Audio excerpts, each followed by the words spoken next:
आधुनिक मनोविज्ञान कहता है कि जब तक आदमी का मन न बदल जाए तब तक किसी बीमारी से वस्तुतः छुटकारा नहीं होता। इसलिए तुमने भी देखा होगा कि एक दफा बीमारी के चक्कर में पड़ जाओ तो कोई रास्ता नहीं दिखता। किसी तरह एक बीमारी से निकल नहीं पाते कि दूसरी घर कर लेती है, दूसरी से निकल नहीं पाते कि तीसरी घर कर लेती है।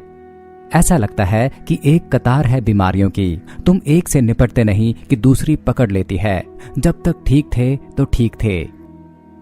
इसलिए लोग कहते हैं बीमारी अकेले नहीं आती, संग साथ में और बीमारियां लाती है। दुख अकेला नहीं आता, साथ में भीड़ लाता है। इसका कारण ना तो दुख है ना बीमारी है। इसका कारण यह है कि हम मूल बात को छूते नहीं, अर्थात दुख की जड़ नहीं पकड़ पाते। इसे आप यूं समझें कि एक वृक्ष की जड़ों में रोग लग गया है और पत्ते विकृत होकर आने लगे हैं, पूरे खिलते नहीं, हरियाली कहीं खो गई है।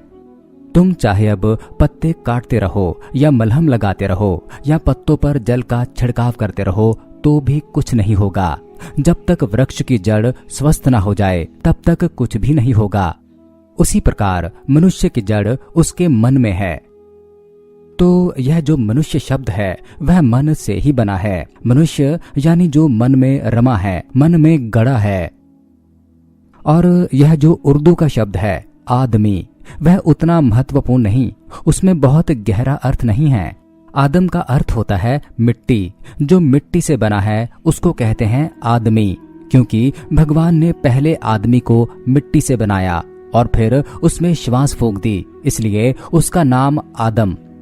फिर आदम के जो बच्चे हुए उनका नाम आदमी हुआ। आदमी मिट्टी से बना है, मतलब आदमी देह है, परंतु हमारी पकड़ इससे गहरी है। हम कहते हैं मनुष्य। हम कहते हैं आदमी मिट्टी नहीं है, आदमी है मन, आदमी है विचार, आदमी है उसका मनोविज्ञान। जैसे ईसाईयत, इस्लाम और यहूदी आदम को पहला आदमी मानते हैं, हम नहीं मानते, क्योंकि आदम होना तो आदमी का ऊपरी वेश है, शारीरिक तल है, वह असली बात नहीं। असली बात तो भीतर छुपा हुआ सूक्ष्म रूप है। मनुष्य का अर्थ ही होता है जिसकी जड़ें मन में गड़ी हैं। आधुनिक खोजें इस सत्य के करीब आ रही हैं। आधुनिक खोजें इस सत्य को स्वीकार करने लगी हैं कि आदमी शरीर पर समाप्त नहीं है, शरीर तो घर है जिसमें कोई बसा है। अब इन तीन शब्दों को ठीक से समझ लेना। आत्मा, मन, देह। मन दोनों के बीच में है। मन को तुम शरीर से जोड़ दो तो संसारी हो जाते हो, और मन को तुम आत्मा से जोड़ दो तो सन्यासी हो जाते हो। मन के जोड़ का ही सारा खेल है। आत्मा भी तुम्हारे भीतर है, शरीर भी तुम्हारे पास है, बीच में डोलता हुआ तुम्हारा मन है। इसलिए मन सदा डोलता है, मध्य में लहरों की तरह डोलता रहता है। अगर तुम्हारा मन शरीर की छाया में चलने लगे तो तुम संसारी, और अगर तुम्हारा मन आत्मा की छाया में चलने लगे तो तुम सन्यासी। कुछ और फर्क नहीं है। सन्यास की धारणा हमारे देश में पैदा हुई क्योंकि हमें यह बात समझ में आ गई कि मन दो ढंग से काम कर सकता है। मन तटस्थ है, मन की अपनी कोई धारणा नहीं है। सारे धर्म की कला इतनी ही है कि हम मन को नीचे जाने से हटाकर ऊपर जाने में कैसे लगा दें। और ख्याल रखना, जो सीढ़ियां नीचे ले जाती हैं वही ऊपर भी ले जाती हैं। तो मन की ऊर्जा को ऊपर की ओर ले जाना, अर्थात सांसारिक वासनाओं से हटाकर भीतर ले जाना ही ध्यान है। मन की इस ऊर्जा को ध्यान में रूपांतरित करना ही आत्मज्ञान है।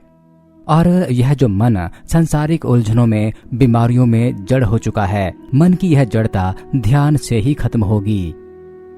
और इस जगत में वे ही धन्य भागी हैं जिन्हें अंतर ध्यान की याद आने लगी और बार बार आने लगे। पूरे दिन में बार बार याद आने लगे कि भीतर जाना है।